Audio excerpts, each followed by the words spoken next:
just a brandy in a diamond glass.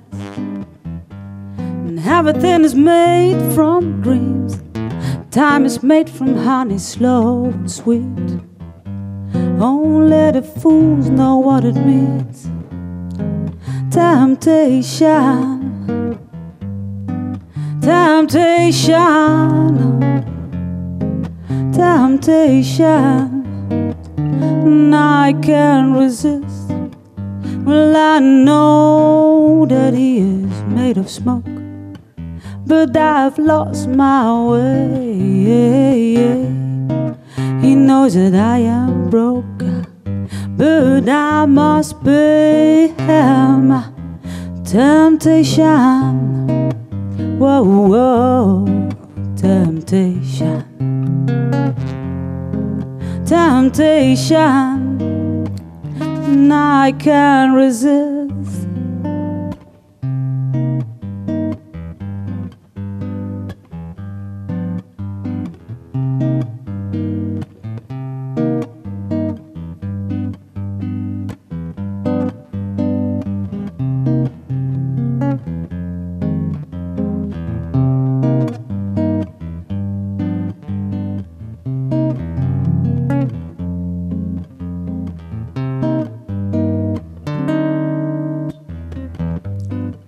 Dutch pink and Italian blue, is there waiting for you?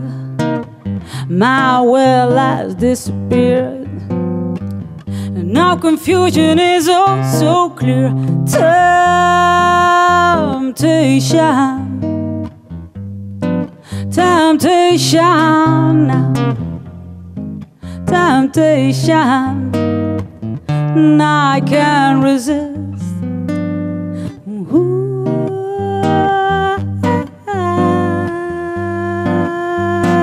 yeah, yeah. Ooh, yeah.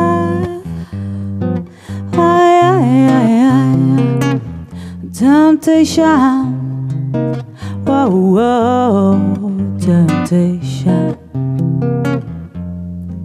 Temptation, and I can't resist. Dames en heren thuis, de gasten hier bij Culinair Creatief, Ruud Welbers. Welkom bij deze speciale uitzending van Pelemaas TV. Marianne Claessens, Petra van Duinhoven, Karen van Dijk. Dat zijn de 3 namen waar het deze uitzending om gaat. Welke naam komt er straks uit de envelop die burgemeester Hans Gielissen bij zich heeft? Wie wordt de Venraynaar van het jaar 2013? U heeft weer massaal gestemd. De jury heeft ook haar oordeel uitgesproken. En wat eruit komt, we zijn erg benieuwd. Er staat nog een dame centraal deze uitzending en u heeft al gehoord. Nelleke Rijs. Nelleke, welkom. Dank je. Vertel eerst eens, wie begeleidt jou vanavond? Dat is Jeffrey Meijer, bekend van D'accord Combo en meerdere projecten hier in Venray en omstreken. In welk genre kunnen we jou plaatsen of is dat helemaal niet mogelijk? Nee, dat is niet mogelijk. Het zijn allemaal verschillende soorten genres waar het is een beetje jazzy, een beetje soul.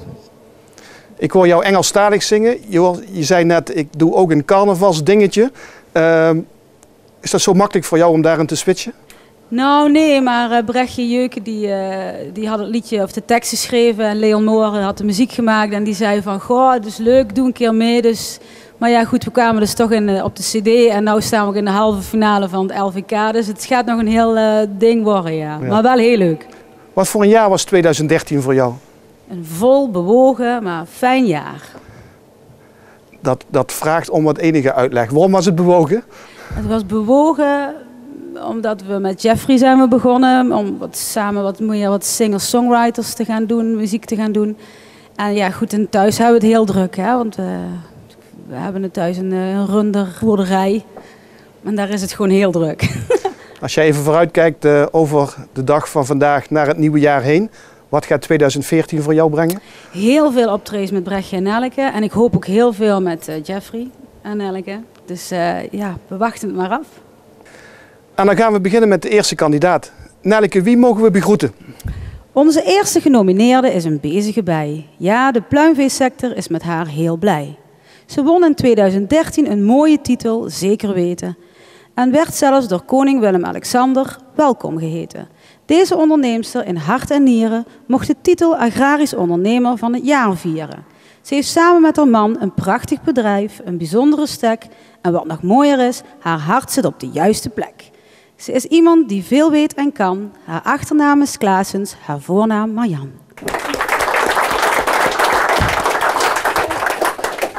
Welkom. Hi. Hi.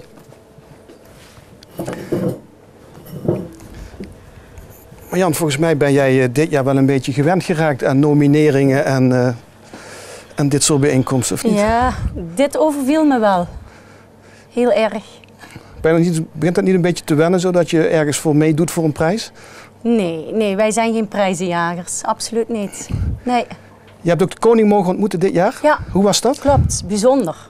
Heel bijzonder.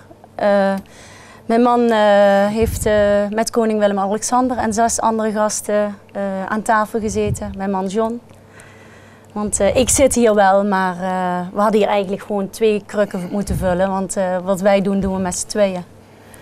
En met ons bijzondere gezin trouwens, en medewerkers. Maar ja, dat past niet allemaal, denk ik. Hè? Nee, daarom ben jij dus hier dan natuurlijk. laat ik maar het gezicht van iedereen zijn. Ja, dat was heel bijzonder. En ook met koningin Maxima. Maar ja, zo hebben we heel veel bijzondere mensen ontmoet dit jaar. Ja, was het een heel apart jaar, 2013, Ja. Of heel leuk jaar? Ja, het was een jaar met heel veel hoogtepunten. En zoals iedereen ook wel eens mee zal maken, zat er ook voor ons ook wel ergens een dieptepunt in. Maar ja, het leven is niet altijd alleen maar een 10. Ik heb ze vroeger op school nooit mogen halen. Dus als je het leven dan een 9 mag geven, dan we hadden een goed jaar. Het was een 9. Het was een 9. Maar ik ben altijd erg positief. Oké. Dus, Wat kenmerkt nou jullie bedrijf dat jullie landelijk zulke aansprekende prestaties boeken, omdat je ook zo gewaardeerd wordt landelijk? Wat maakt het nou zo bijzonder? Nou, ik denk dat we dan even een stapje terug moeten maken. Wij, John en ik hebben een kavel gekocht van de Kiwanis. En dat hield in 3 dagen meedraaien bij een project van Paul Kronenberg. En daar zijn we naartoe gegaan. Daar hebben wij dingen gezien en gehoord die ons nog meer mensen hebben gemaakt dan dat we eigenlijk al allebei waren. En de dag voordat we daar naartoe gingen, werden we dus gevraagd, zoals iedereen inmiddels wel weet, maar ik vertel het toch heel graag. Werden we gevraagd door de ABN AMRO of ze ons voor mochten dragen voor de landelijke verkiezing. En wij zeiden allebei, dat gaan wij niet doen, dat doen wij niet.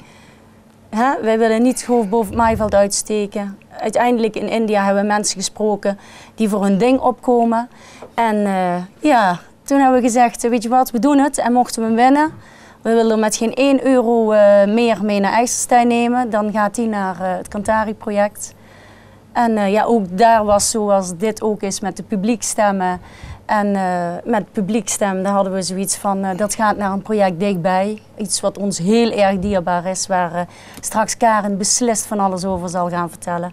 Het Zorghuis in IJsselstein, waar we al gek mee waren voordat er 1 steen gelegd was. En waar we met heel veel plezier voor hebben kippen geladen. En waar op dit moment onze dochter Femke een geweldige woonplek heeft. En waar wij samen met haar de zorg inkopen bij het Zorghuis. Dus, en dan wil ik mee zeggen, dat Zorghuis, dat staat als een huis. Je bent al bijna reclame maken voor de derde genomineerde. Ja, dat doe ik gewoon. Ja. Nou, ja, maar ook heel graag vertellen we over de agrarische sector. En dat zijn ook de dingen die ons dit jaar die 3 zaken hebben ons heel erg bezig gehouden. En weten mensen voldoende? Nee dus. Nee, dus. Ik hoef de vraag niet eens af te maken. Nee, ze weten het echt niet. Want als wij het over kippen en eieren hebben, dan zeggen ze, oh, dus jullie hebben plofkippen.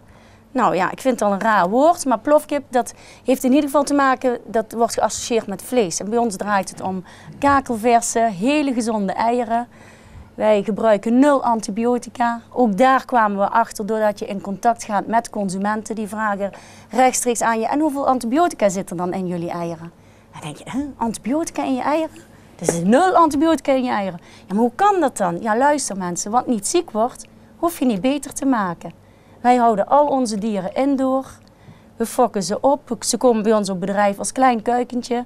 Fokken ze op tot 17-weekse robuuste leghennen.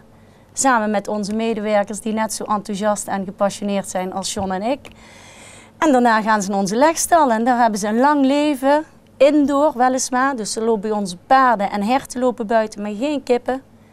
En die doen het gewoon goed. Mag ik met jou toosten op dat jij in 2014 vooral de passie en het plezier houdt, waarmee je nu ook vertelt over jouw bedrijf en over het ondernemen. Dankjewel. En veel succes. Dankjewel. Ja. Jullie ook allemaal. Dat was Marianne Claessens. En dan gaan we nu naar kandidaat nummer 2. Nelleke, wie is zij? Ook onze tweede kandidaat is altijd in de weer. Voor de politiek, de wijk Brukske en nog veel meer. Ze is altijd enthousiast, straalt en pakt aan. Ja, met de medemens is ze zeer begaan. Ze is een duizendpoot, vooral in Brukske actief. Want die wijk, ja, die is haar o zo lief. 2013 was voor deze dame een bijzonder druk jaar, maar de klus is nog lang niet klaar. Brukske gaat op de schop, het begin is er. Hier is Petra van Duinhoven, onze Brukske-ster. Petra, welkom. Ga zitten. Petra, ja. Ik durf het bijna niet te vragen, maar waar ben jij vanochtend wakker geworden? Ik ben vanmorgen wakker geworden in Oberau, in Wiel-Schönau in Oostenrijk. En als ik dan jou vraag, waar hoop je morgen naar bed te gaan? In Oberau, Wiel-Schönau in Oostenrijk, ja. Even op en neer. Ja. Typeert dat jou, dat je even op en neer terugkomt? Ik weet niet of mij dat typeert. Ik doe het niet overal voor. Maar zo gauw het gaat om Brukske en onze vrijwilligers die zich daar altijd voor inzetten, dan denk ik dat ik dat moet doen. Ja, dan wel. Dan is dat van mij en dan hoort dat zo. Dan doe je dat. Na het gedicht al werd een aantal dingen opgenoemd. Volgens mij konden we het hele gedicht ongeveer laten bestaan uit al die dingen die jij doet. Heb jij het woord time management een totaal nieuwe lading gegeven? Hoe doe jij dat? Of slaap jij niet? Of hoe doe je dat eigenlijk? Jawel, ik slaap wel. Ik slaap graag en ik slaap altijd goed. Bijna altijd goed, dus dat doe ik echt wel. Het is, ja, je moet op de juiste momenten denk ik de juiste dingen doen en daarin je keuzes maken. Of je dat time management moet noemen, dat weet ik eigenlijk helemaal niet zo. Maar je moet wel je keuzes maken en je moet denk ik op de juiste momenten de dingen doen. En doordat je met heel veel mensen heel veel dingen samen doet, we hebben het spreekwoord in Brukske niet apart, maar samen. En doordat je het samen doet en ook elkaar vertrouwt en in de loop van de tijd elkaar goed hebt leren aanvoelen, weet je wie wat op welk moment moet doen. En dat is eigenlijk een feilloze machine. En dat weten we. Ik doe dit, Wim doet dat, Rob doet dat, Eddie doet dat. Zo doen we dat met elkaar. En wat inspireert jou om iedere dag weer opnieuw je zo in te zetten voor al die dingen die jij doet? Waar haal je de energie vandaan? Nou, een van de dingen die ik belangrijk vind, dat is plezier in je leven. Als je een dag geen plezier in je leven hebt gehad, dan is dat een dag die verspeeld is. Dus je moet het plezier in je leven hebben. En wat voor mij ook een erg belangrijke drijfveer is, dat is het samen dingen doen. We hebben net gezegd, Brukske gaat op de schop. Ja. Is dat een van jouw grote klussen voor 2014? Dat is ook iets waar ik me graag tegenaan bemoei. Je moet dingen niet helemaal verwarren. Wat je doet als vrijwilliger is iets anders dan wat professionals doen. Brukske op de schop is voor een groot gedeelte het verhaal van professionals.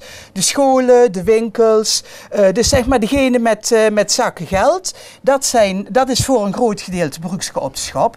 Daarnaast loopt natuurlijk het verhaal van je vrijwilligers en van de organisaties die op dit moment door vrijwilligers in stand gehouden worden, die daar straks ook een plek in moeten vinden.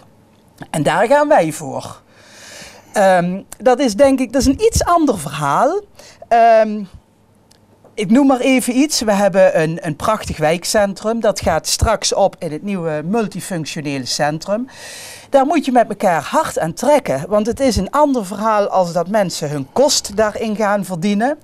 Of dat je als vrijwilligers iets neer wil zetten van en voor je wijk. dat kost een hoop kruim om dat goed voor elkaar te krijgen. En daar werken we hard aan. Daarnaast hebben we natuurlijk ook nog heel veel andere dingen waar we niks met professionals te maken hebben, maar wat we als vrijwilligers zelf kunnen doen. Bijvoorbeeld onze wijkhal.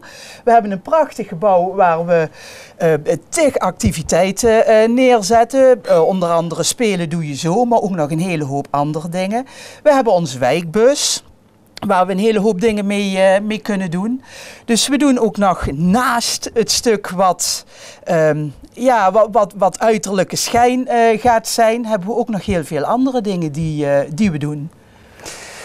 Ik wil jou... En daar zit misschien nog wel de grootste drijfveer. En die andere dingen? Ja, want we hebben niet die grote zak met geld die professionele organisaties wel hebben. Maar we hebben wel ons enthousiasme, we hebben onze inzet, we weten waar we het voor doen, voor de mensen in de wijk. Als ik niet wist dat jij in de politiek zat, zou ik zeggen, ik ga eens de politiek in. Maar ik weet dat je dat wel doet. Ja.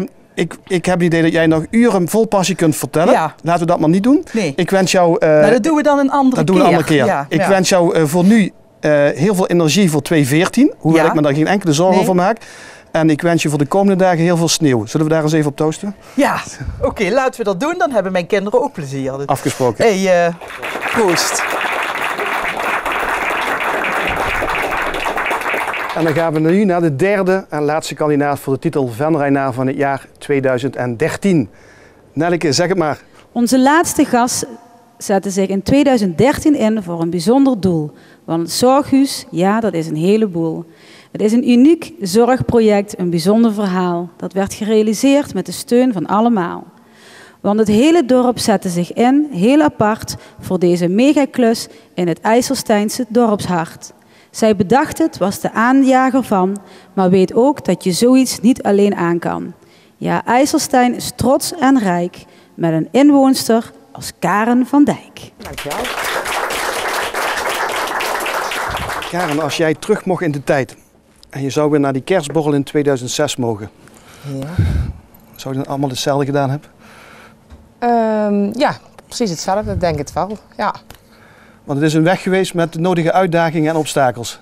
Ja, we zijn, wat je net zei, in 2006 met de kerstborrel, dat we dan met Marianne en Annemarie samen waren.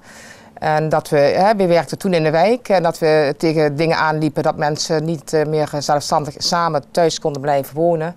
Dat ze elders moesten verhuizen naar een ander dorp of stad. Uit hun eigen dorp eigenlijk weg. En toen hadden we zoiets van, ja, dat moet anders kunnen. En dat was in 2006. En ik ben thuisgekomen s'avonds en ik denk, ja, we moeten gewoon een stoute schoen aantrekken. En ik ga eens eventjes aan het bellen. Dus ik heb gebeld bij de huisarts in IJsselstein hoe hij er tegenover stond. En hij was meteen heel erg enthousiast. En zo hebben we de juiste mensen bij elkaar weten te vinden. En is dat gaan groeien. Zijn er nooit momenten geweest dat je dacht van, dat wordt toch een moeilijk verhaal?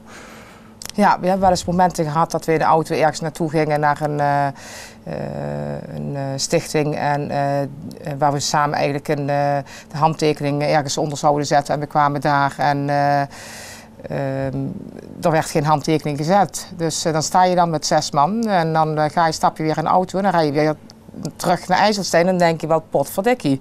Hoe gaan we dat nu weer oplossen? Maar door samen weer de schouders eronder te zetten en de juiste weg weer te bewandelen, zijn we toch wel zover gekomen. Het is wat ik in het filmpje ook zei, het is vaak 2 stappen vooruit en 1 stap achteruit. Maar wel proberen vol te houden en continu je visie voor ogen houden, waarvoor je het doet. Je doet het voor de mensen in je dorp, in je omgeving die je ziet, die niet meer zelfstandig thuis kunnen blijven wonen.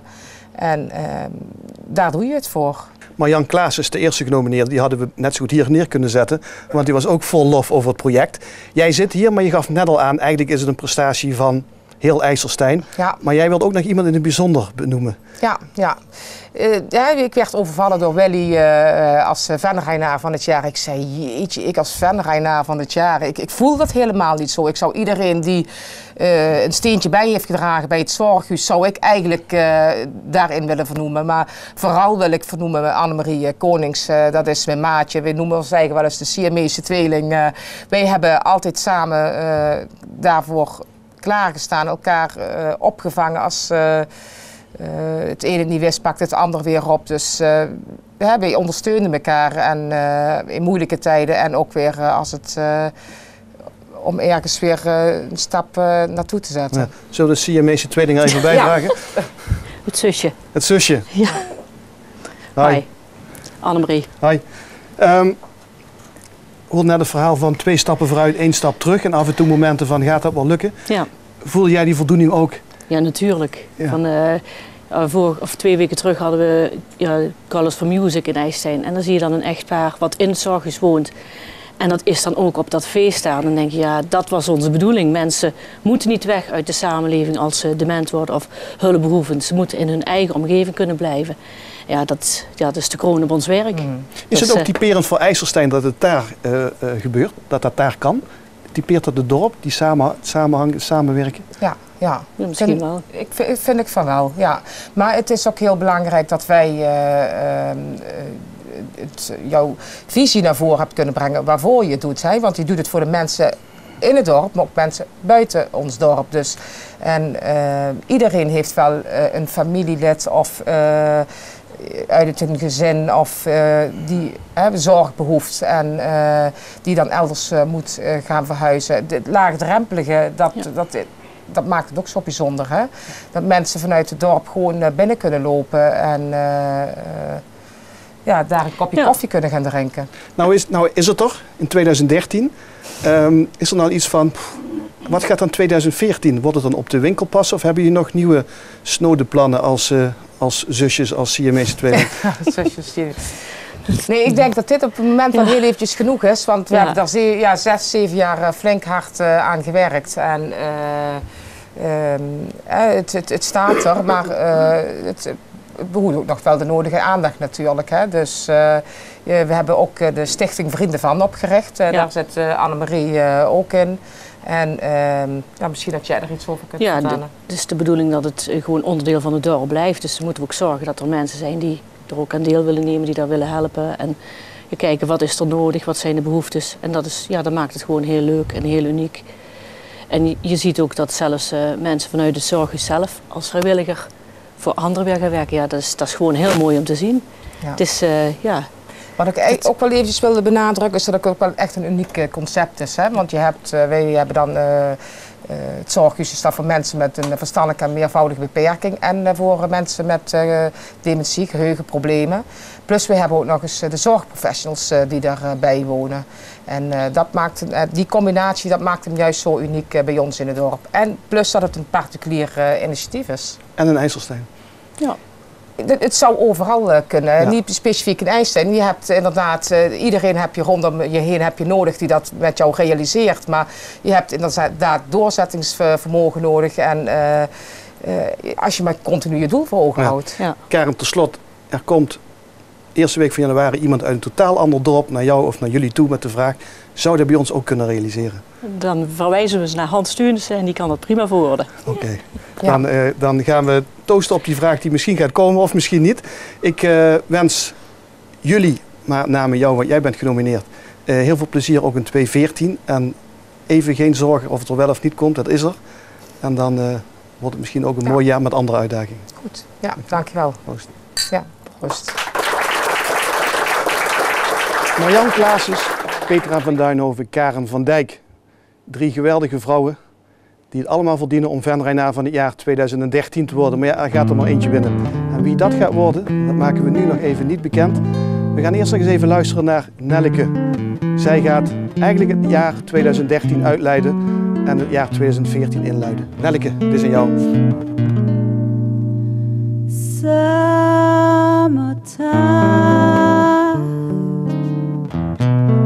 When the living is easy, first I jump out when the cotton is high. Your daddy's rich and your mama's good looking. So hush, little baby, Don't you cry. One of these mornings you're gonna rise up singing. Then you'll spread your wings and they will take you to the sky. But till that morning there is nothing that can harm you. Please, little baby, don't you cry.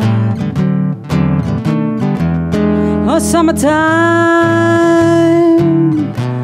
when the living is easy, and fish are jumping when the cotton is high.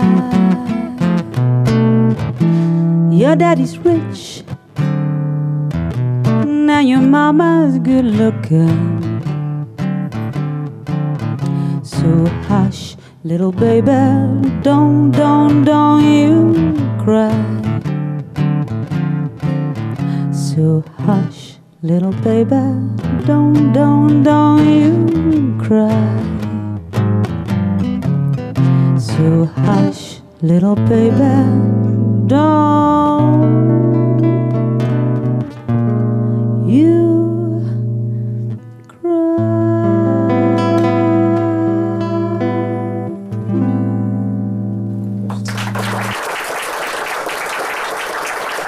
Burgemeester Hans Gielissen, welkom. Wij doen dit al een aantal jaren op Oudjaarsdag, deze prijs uitreiken. Ja. Het is voor de eerste keer dat we 3 vrouwelijke genomineerden hebben. En ik ben eigenlijk best wel onder de indruk van de verhalen. Jij ook? Ja, ik moet zeggen, dit waren indrukwekkende verhalen van indrukwekkende vrouwen. Die toch alle 3 op een hele eigen manier geweldige prestaties verlenen. En ze doen dat ook op een eigen bescheiden manier. Hè. Ze hebben alle 3 iets van, nou ja, het is fijn dat we genomineerd zijn, maar eigenlijk is het ook wel weer een beetje vanzelfsprekend dat we dat werk doen. Ja, want je zou bijna denken, het is een soort vanzelfsprekendheid dat er zo mensen in de gemeente wonen. En ik weet dat er natuurlijk veel meer mensen zijn, behalve deze 3 geweldige vrouwen, die zich iedere dag inzetten voor Venray of voor een van de kerkdorpen. Maar eigenlijk is het helemaal niet vanzelfsprekend. Nee, als je deze verhalen hoort, dan denk je, ja, maar dat is toch bijna niet mogelijk, hè, dat iemand zo ongelooflijk veel bergen verzet. En dat ook zo stralend, hè, want alle 3 zaten ze toch te stralen. Ja. Dat vind ik eigenlijk heel bijzonder en dat kom je niet zo heel vaak tegen. Maar je hebt ook wel weer gelijk. Gelukkig wemelt het in Venray van mensen die in stilte vaak ongelooflijk veel goed werk doen en die ook stralen. Maar ja, soms dan zijn er een paar mensen die eruit springen en die worden dan genomineerd voor dit soort geweldige mooie prijzen. En hoe is het dan een burgemeester te mogen zijn van zo'n gemeente? Hoe was 2013 voor de burgemeester? Voor de burgemeester was 2013 een heel veelzijdig jaar waarin behalve, er zijn veel verdrietige dingen gebeurd, maar ook heel veel leuke dingen. En dat vond ik heel opvallend dit jaar. Het kwam echt voor dat op 1 dag, eigenlijk binnen een kwartier, je te maken kreeg met een heel verdrietig iets en vervolgens 5 minuten later zat je op een feestelijke gelegenheid. Dat is niet altijd makkelijk om die omschakeling te maken. En het viel mij dit jaar op dat het was een mengelmoes van opvallend veel trieste zaken, maar ook opvallend veel hele feestelijke zaken. En dan gaan we het jaar 2013 met die vele hoogte- en dieptepunten die elkaar snel opvolgden, gaan we met een heel mooi hoogtepunt afsluiten. Ja. Want de burgemeester heeft een envelop bij zich. Ja. Daar staat in wie de winnaar is. En de winnares moet ik zeggen. De winnares die krijgt ook dit prachtige kunstwerk weer. De evenwichtige van kunstenares Liesbeth Rutte. En natuurlijk de eer om Venraynaar van het jaar 2013 te mogen zijn. Ik zie de dames heel gespannen kijken. Dus laten we daar even niet langer ze in spanning houden. Wie is de Venraynaar van het jaar 2013? Ja, met trillende vingers, Maurice. Het is Karin van Dijk.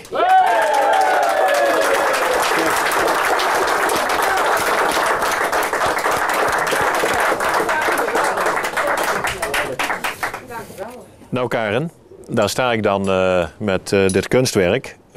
Jij krijgt hem, jij mag hem in huis nemen.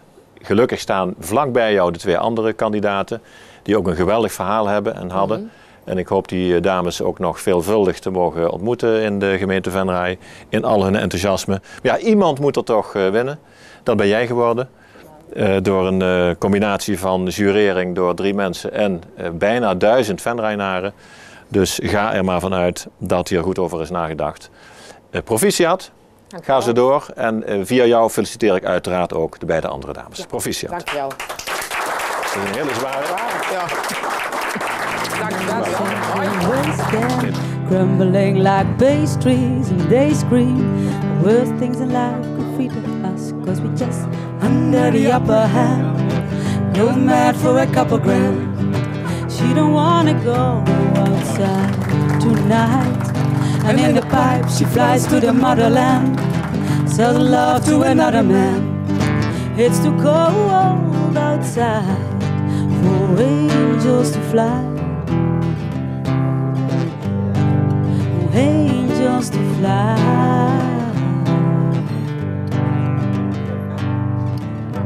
Ripped gloves, raincoat. Try to swim, stay afloat.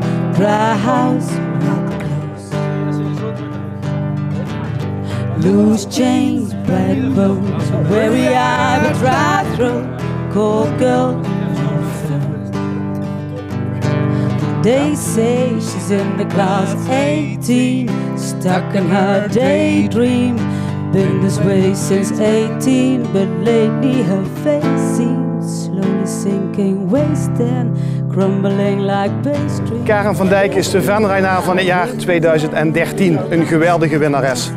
Dank voor het kijken. Namens het hele team van Pelemaas TV wens ik u een heel gezond en gelukkig 2014. Daar toosten we op. Maak er een mooi jaar van. Dank u wel. And in the pipe she flies to the motherland. Sells love to another man. It's too cold outside for angels to fly.